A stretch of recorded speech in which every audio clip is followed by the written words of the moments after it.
teman-teman, kita bertemu lagi dalam situasi yang lebih baik. Karena pandemi sudah mulai menurun dan kelihatannya kita akan masuk di situasi normal dalam waktu yang pendek, sebulan 2 bulan lagi.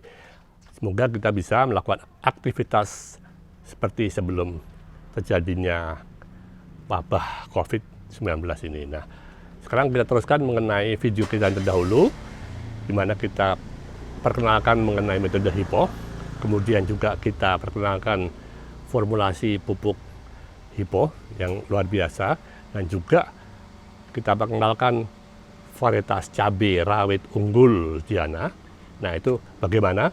Karena ini situasinya sesuai untuk bisa memberikan tips atau sharing pada situasi di mana sekarang memasuki musim hujan kembali. Masa transisi ini pasti kita mengalami banyak gangguan dari hama dan penyakit.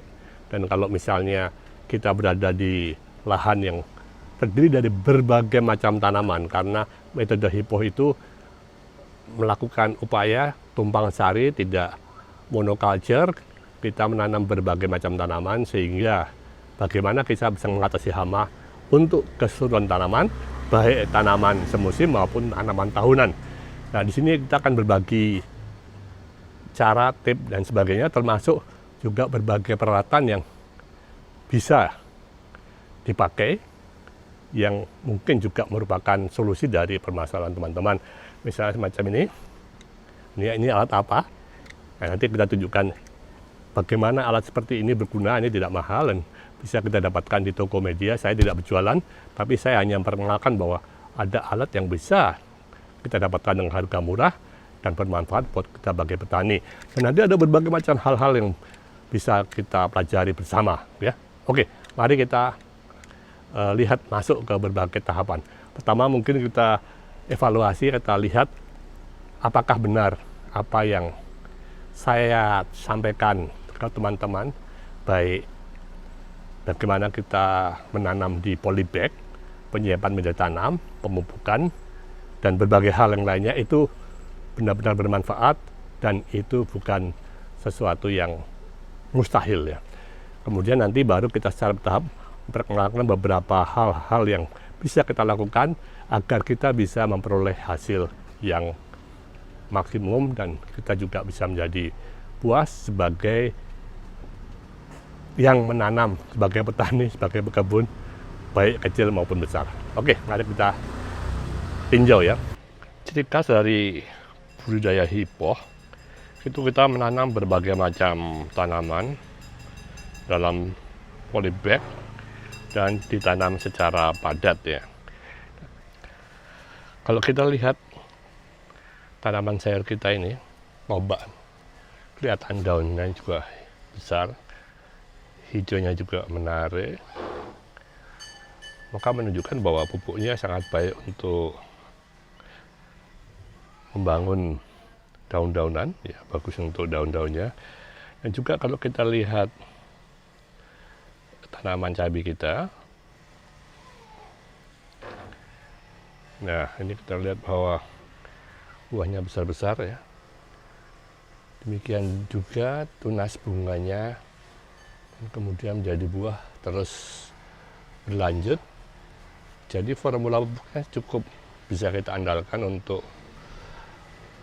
kita berikan kepada teman-teman kita yang terdiri dari berbagai macam tanaman, ya.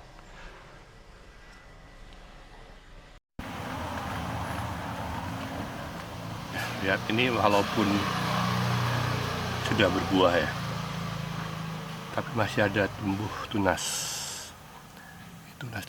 calon bunga, ya. Ya, jadi memang bagus ini, bakal banyak buahnya. Ini varietas cabai keriting Echo nih. Sebetulnya memang tidak tinggi produktivitasnya, tapi rasanya pedas walaupun ini cabai keriting, ya. Ini juga yang sedang kita kembangkan, varietas cabai keriting Echo. Echo itu artinya enak. Wah, ini lumayan ya. Juga buahnya ada yang besar ini. Ada yang besar. Cabai econ yang sudah merah nih. Kita timbang nanti.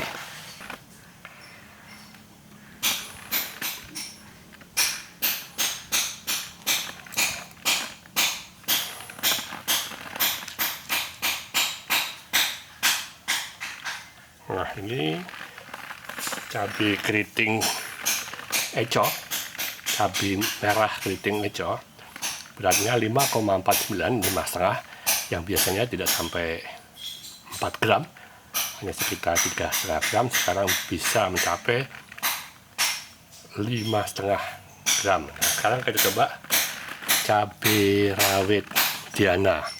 Ini biasanya berkisar antara 1,2 sampai 0,8. Nah, ini 1,22 ya.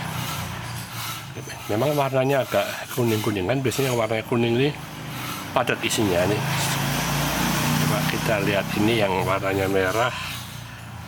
Ya, ini sekitar 1,1. Jadi pola pemupukan kita itu cukup berhasil ini.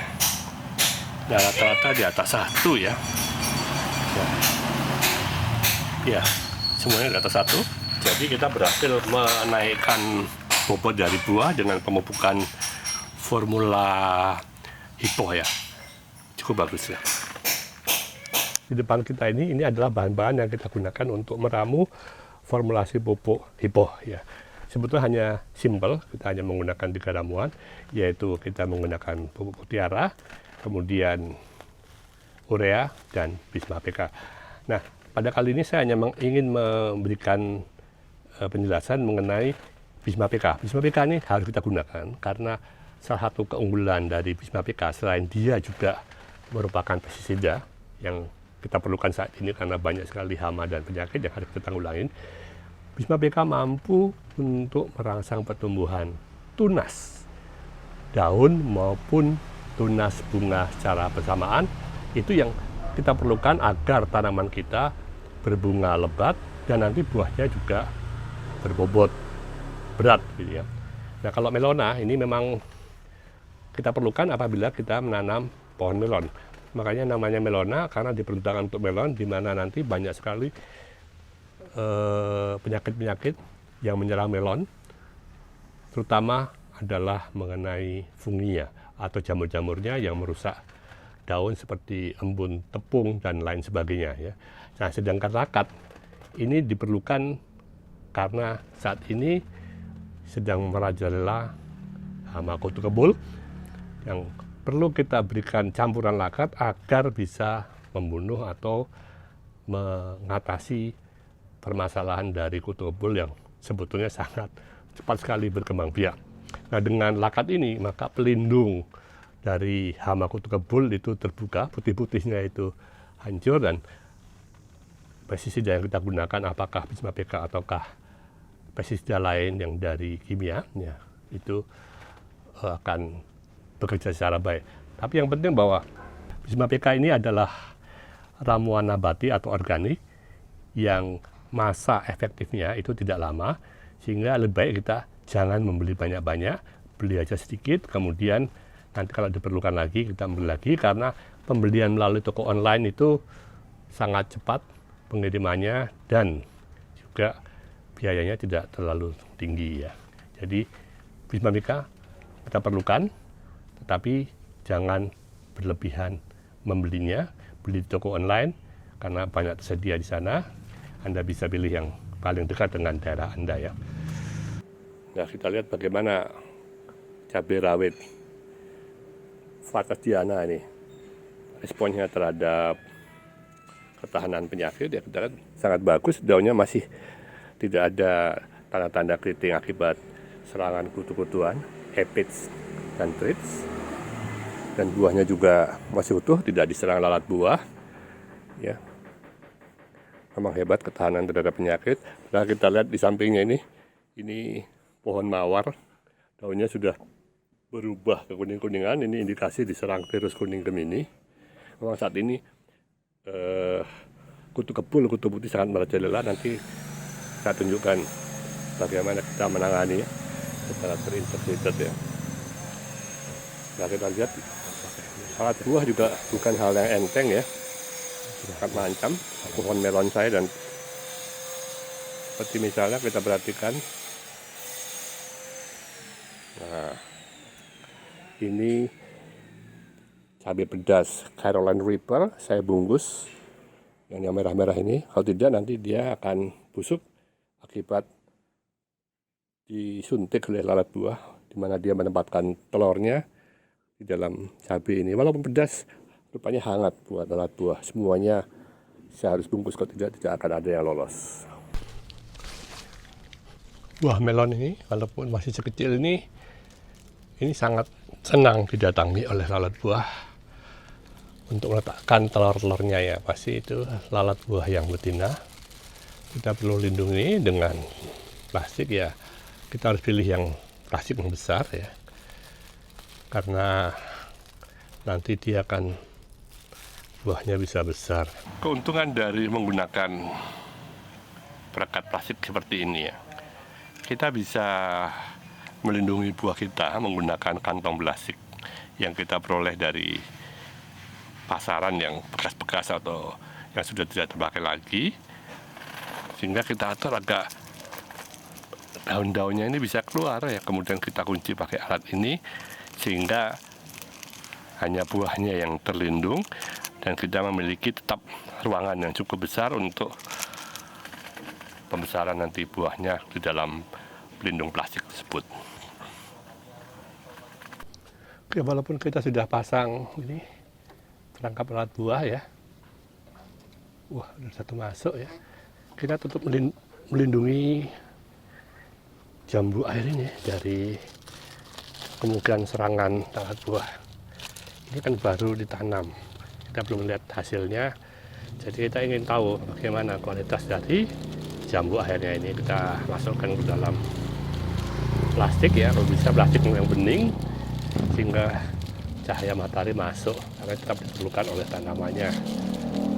Karena bening makanya daunnya pun juga kita bisa masukkan ke dalam plastik sehingga fotosintesa tetap berjalan secara normal. Oke, kita kunci dengan ini alat ini alat-alat berguna sekali.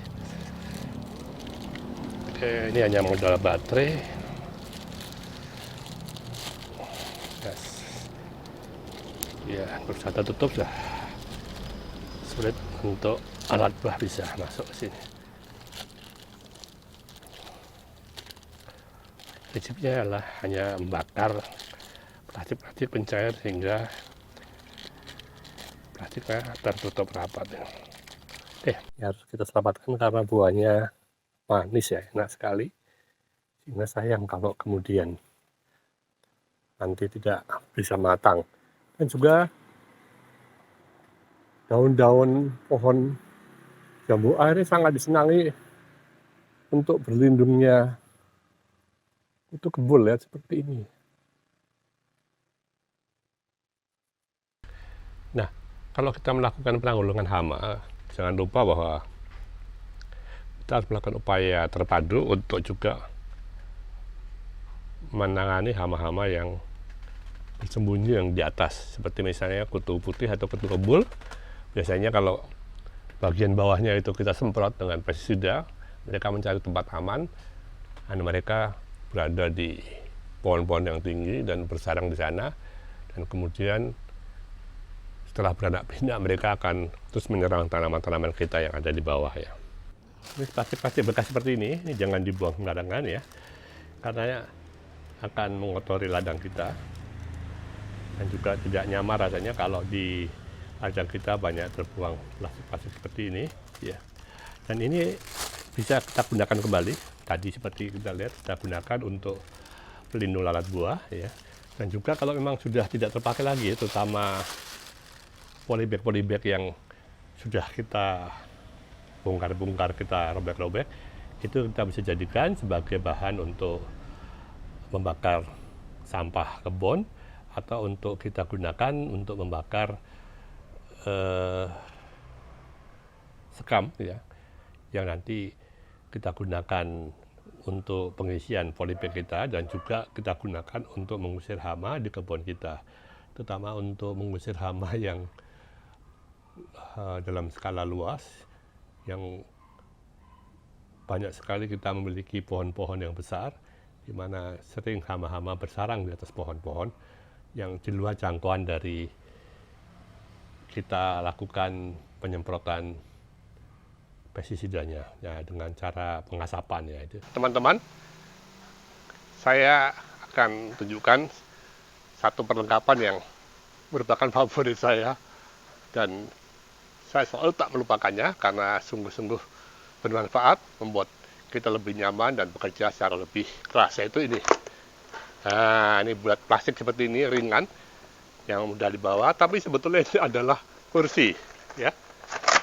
Nah, ini bisa kita atur ketinggiannya kalau kita ingin mengurus polybag, kemudian merawat gulma atau daun-daun pohon cabai yang rendah, kita rendahkan. Kalau kita perlu yang lebih tinggi, ada seperti ini ya. Oke teman-teman, demikian tadi acara video kali ini. Nah, sebagai penutup saya ingin sampaikan bahwa kita sebagai petani atau berkebun, kita harus bangga karena kita turut berpartisipasi aktif dalam melestarikan alam dan lingkungan dengan menanam pohon dan berhasil menjadi pohon yang subur. Berarti kita berhasil mengkonversi CO, CO2 di udara menjadi pohon, sehingga polusi akan berkurang. Apalagi kalau kita menggunakan metode tanam hipoh, di mana kita menghasilkan 5 kali lipat, artinya pohon yang tanam juga 10 kali lipat, maka partisipasi kita dalam pelestarian lingkungan makin tinggi. Apalagi kita menggunakan polybag, di mana kita menggunakan plastik yang daur ulang, yang digunakan kembali. Sehingga itu yang disebut dengan circular economy. Ekonomi sirkular, di mana bahan-bahan yang tadinya tidak berguna bisa kita berikan nilai tambah yang berguna buat kita.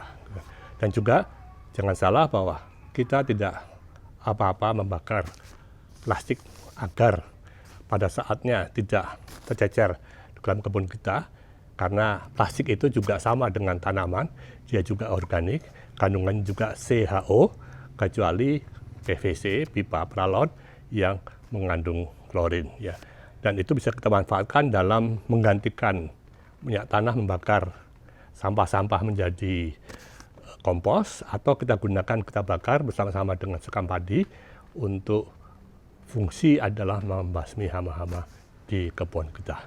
Oke teman-teman, terima kasih atas partisipasinya dan salam sehat.